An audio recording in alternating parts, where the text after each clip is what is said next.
ॐ श्रीगुरुभ्यो नमः हरिः ॐ सदाशिवसमारम्भां शङ्कराचार्यमध्यमाम् अस्मदाचार्यपर्यन्तां वन्दे गुरुपरम्परां श्रुतिस्मृतिपुराणानामालयं करुणालयं नमामि भगवत्पादं शङ्करं लोकशङ्करं सदात्मध्याननिरतं विषयेभ्यः पराङ्मुखं नौमि शास्त्रेषु निष्णातं चन्द्रशेखरभारतीम् ॐ Page 7, verse 9. उद्धरेदात्मनात्मानं मग्नं संसारवारिधौ योगारूढत्वमासाद्य सम्यक् दर्शननिष्ठया. We had covered this verse in the last session, but to recap, we will go through it in a summary form. Acharya Shankara Bhagavad is saying that we have a responsibility to improve our own lot, to rescue ourselves from drowning under the ocean of samsara. Because the means to escape samsara lies within ourselves. It is the mind which is the cause of samsara, and it is the very same mind which is the means with which to escape samsara also. And therefore, the responsibility to rescue ourselves from samsara is our own. Yes, Ishvara, Guru, and the Shastra all play a very, very important, crucial role because the teaching comes from the Veda. The Guru is the one who paves the way and teaches us, and it is Ishvara who removes obstacles and blesses us and graces us. He has graced us both with the Shastra, but also with the opportunity to meet such a Guru. And he will also play a very important role in removing all the obstacles. Yes, so grace is very important, but despite that, the responsibility of jnana sadhana lies with ourselves. It is our responsibility to rescue ourselves.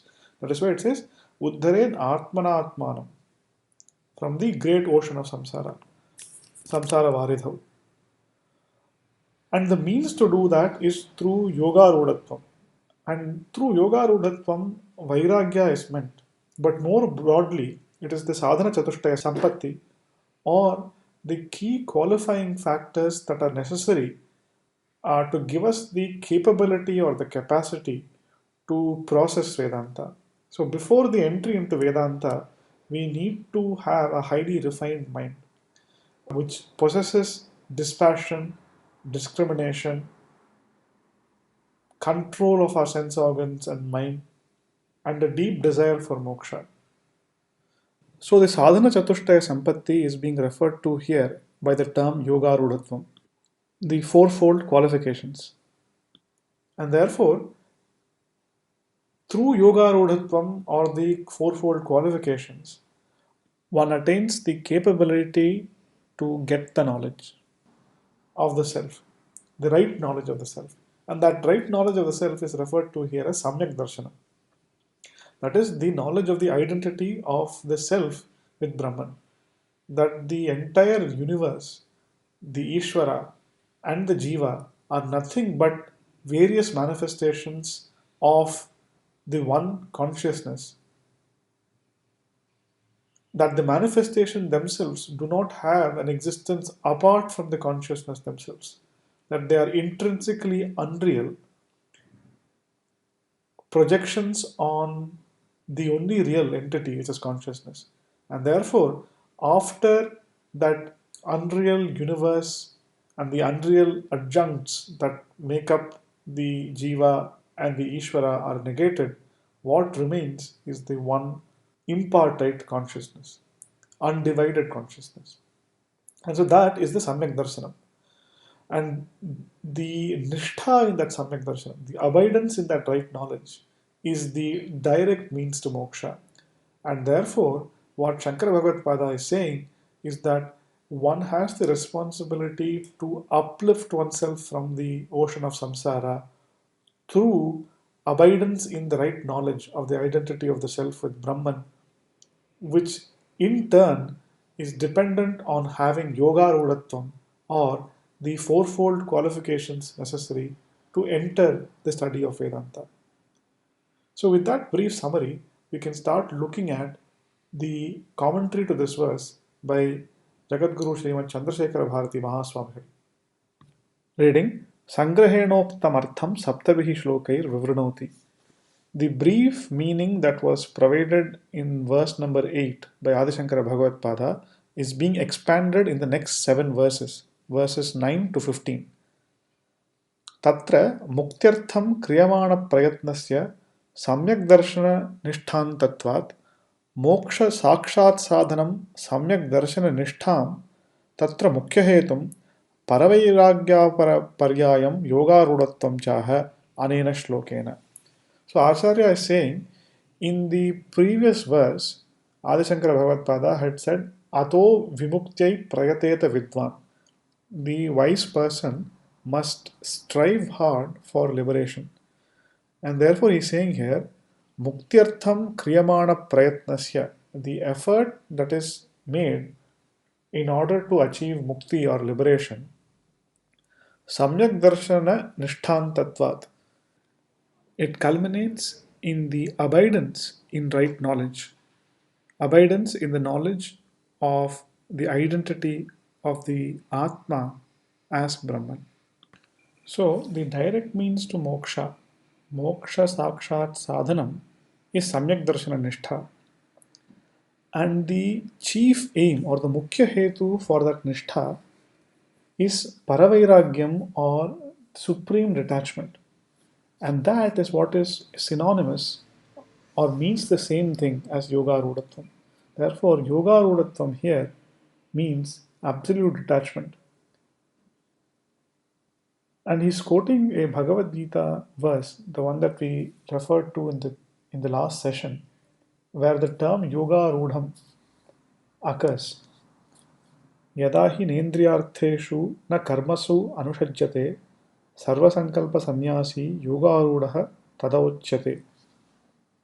Iti Bhagavad Vachanat Paravairagya Purasara Samyak Darshana Nishtaiva Samsarabdi Patita Atmodharane Heturiti Bhavaha. So Bhagavan here is saying that when an individual is not attached to or attracted by sense objects indriyarthaha, nor is he attracted to or attached to the means, the actions to secure those objects. When he is a Sarva Sankalpa Sannyasi, that is, when he has even given up any notions of seeking to achieve these things, when all such sankalpas have been renounced, such an individual is called a Yoga Rudha. So, from this, what Bhagavan is saying is that the ascendancy into yoga essentially means the perfection in vairagyam or renunciation. Therefore, what Jagadguru Srimad Chandrasekhara Bharati Mahaswamigal is saying is that Bhagavan's words in the Gita refer to Samyak Darshana or the right knowledge being a result of extreme renunciation or absolute renunciation. Paravairagya Purasara Samyak Darshana Nishtha. And it is such a Samyak Darshana Nishtha which is necessary to cross the ocean of samsara. Samsarabdhi patita atmodharane hetuho iti bhavaha. The Acharya then justifies why Adi Shankara Bhagavad Pada describes samsara as a big ocean by quoting a verse from the Yuddhakanda of the Adhyatma Ramayana, which is found in the Brahmanda Purana. The verse goes like, Kleshadi Panchaka Tarangayutam Brahmadhyam Dharatmajapta Dhanabandhu Jashabhayuktam Aurvanalabha Nijarosha Manangajalam Samsara Sagaram Atitya Harim Vrajami. Here, Ravana is saying that I know that I am going to be slayed by Rama and I am going to attain the feet of Hari, Bhagavan Vishnu, after having crossed the ocean of samsara. And he says this is an ocean because it contains the waves such as the Klesha, the Panchakam.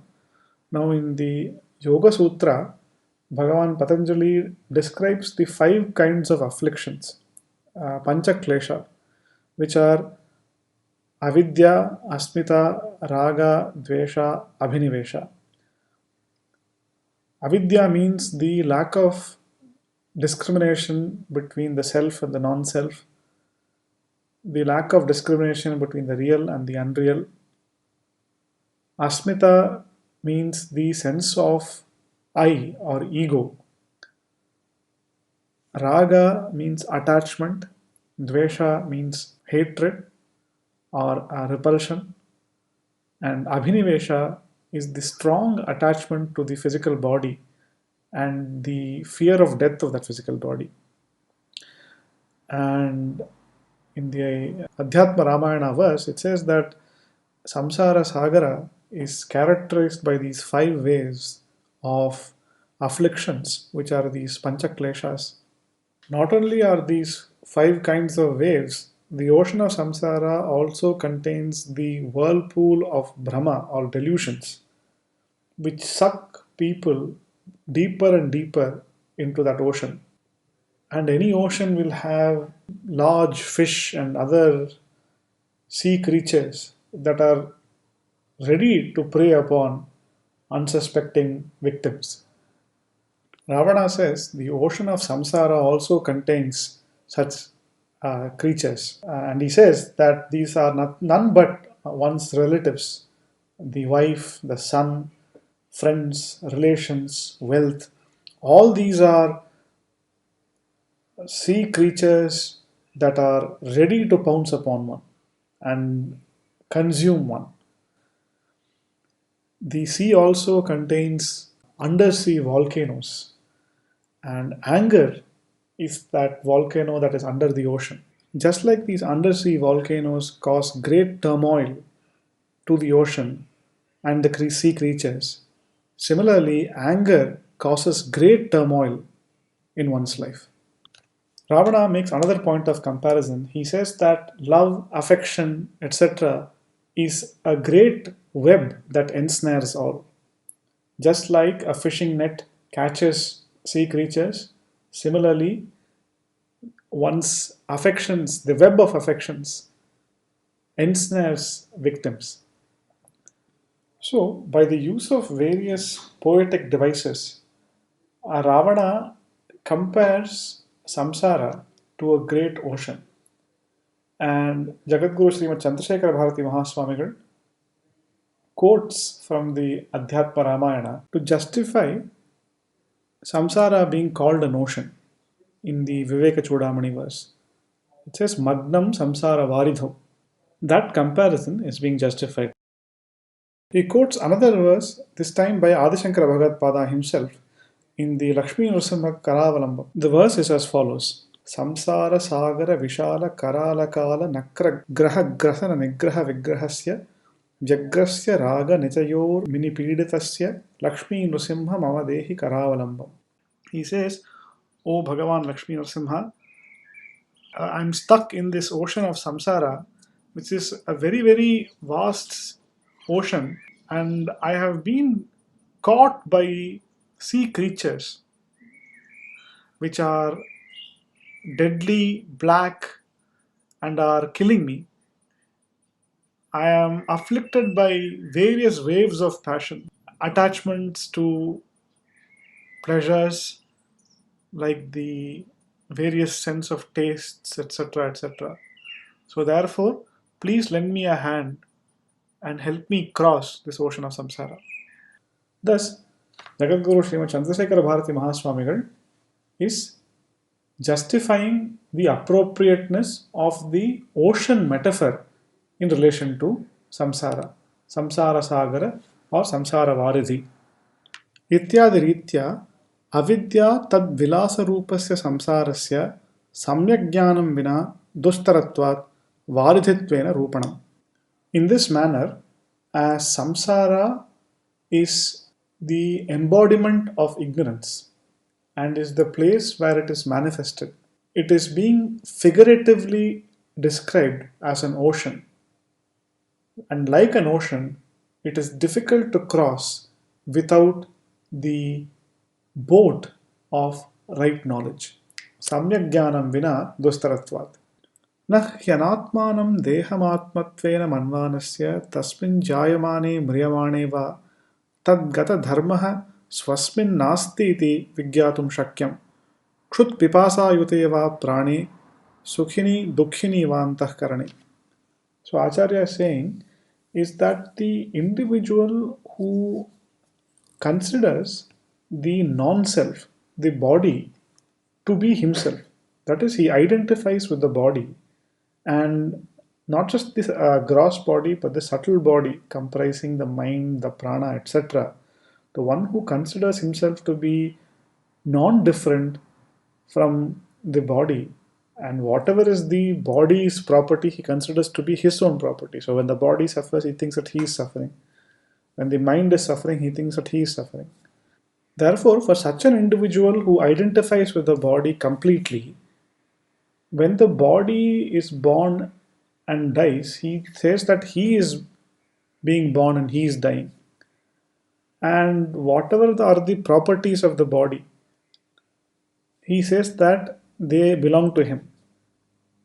And therefore, an individual who identifies with the body will not be able to say or know that all these are the body's properties and that birth, death, etc. belongs to the body. He will not be able to say because he identifies with the body. Nor will he be able to say that the properties of hunger and thirst, which actually belong to prana, he will not be able to say that they belong to prana and not me. He will say, I am hungry, I am thirsty. Similarly, when his mind is agitated, angry, or sad, he will transpose those attributes of the mind upon himself and say that I am happy, I am sad, I am angry. Without right knowledge, he will not be able to distinguish between the subtle body, the gross body, and himself. And he will not be able to distinguish the properties of the body, whether it is gross or subtle, with his own condition. So when something happens to those bodies, he considers it to have happened to himself. एवम् अविद्या अस्मिता रागद्वेष अभिनिवेशानां सन्ततत्वात् क्लेशादिपञ्चकस्य तरङ्गतया रूपणं भ्रम एव भ्रमः अतस्मिन् तद्बुद्धिरेव आवर्तः इत्यादि स्पष्टम्. Thus, the Panchakleshas of the Yoga Sutra, being avidya, asmita, raga, dvesha, abhinivesha, avidya being ignorance, asmita being ego, raga being attachment, dvesha being aversion, abhinivesha being a fear of death because of the attachment of the body, they constantly keep afflicting the individual both in this life and in other lives. And therefore, they have been compared to the waves. Then Acharya says, Brahma eva Brahmaha. That is, delusion is the whirlpool. And here the word Brahma is being used in both senses, as delusion but also as a whirlpool. And he's clarifying that as Avartaha. So that is the whirlpool. And what is the whirlpool? Atasmin tad buddhihi. This is the famous definition of adhyasa or superimposition that Shankara Bhagavad gives in the Adhyasa Bhashyam. Atasmin tad buddhireva iti avochama, he says. That is taking something to be something else. That is adhyasa or superimposition. Here, in this context, it means taking the self to be the non-self, the body, mind, etc. इत्यादि स्पष्टम्. अनाद्य विद्यावशात् अज्ञः कर्ता मनुष्योऽहम् इत्यादि रीत्या स्थूल सूक्ष्म कारण शरीरेषु अनात्मसु अहमिति स्वरूप अप्राप्त्या स्थितिरेव संसारवारिधिमग्नत्वम् असंग सच्चिदानंद रूपस्य आत्मनः. So here he is saying samsara is because of anadi avidya. That is, this avidya or ignorance which has no beginning. It is a beginningless sequence of ignorance, superimposition, karma, body, death, etc., etc. This has been going on forever, which is what again Adi Shankara Bhagavad in the Adhyasa Bhashya says, Naisargikoyam loka vyavaharaha. This worldly transactions that we are doing has been happening from a beginningless time. And because of that, one takes on incorrect notions such as agyaha. I am actually ignorant. I do not know my own nature. And because of that, what happens? He says, I am a karta, I am a doer. Because one does not know that one is akarta, he takes himself to be karta. So the root cause is ajnana. Because of that, kartrutvam or doership has been superimposed. Because of that doership, one has taken a physical body.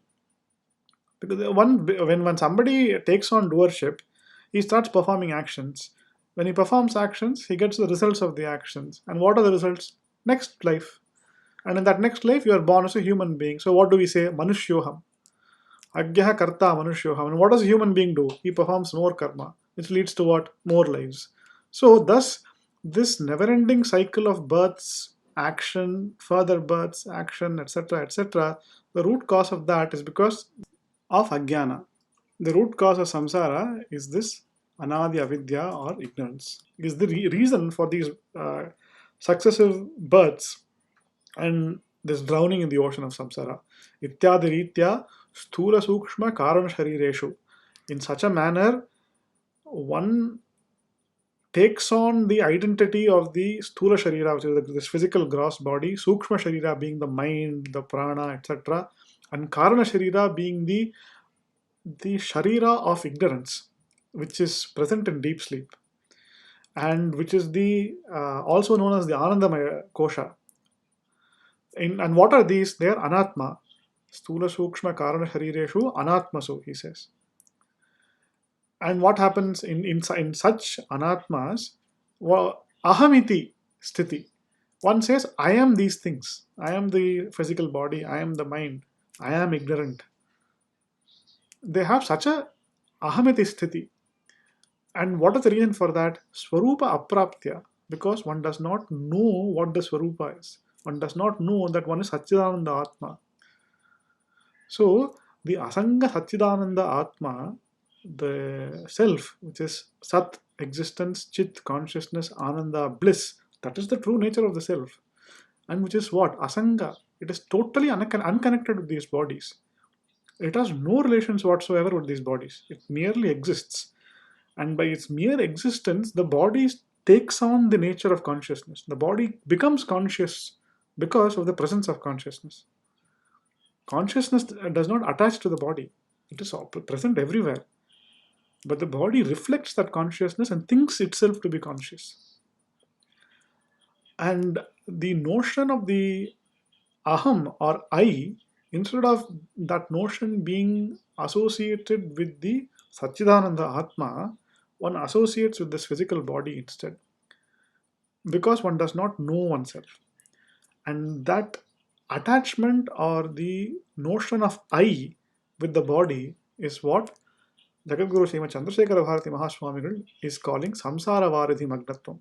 With that, we will pause the session now and we will consider the rest of the Vyakhya in the next session. Purnamadav Purnamidam Purnat Purnamudachyate Purnasya Purnamadaya Purnameva Vashishyate Om Shanti Shanti Shanti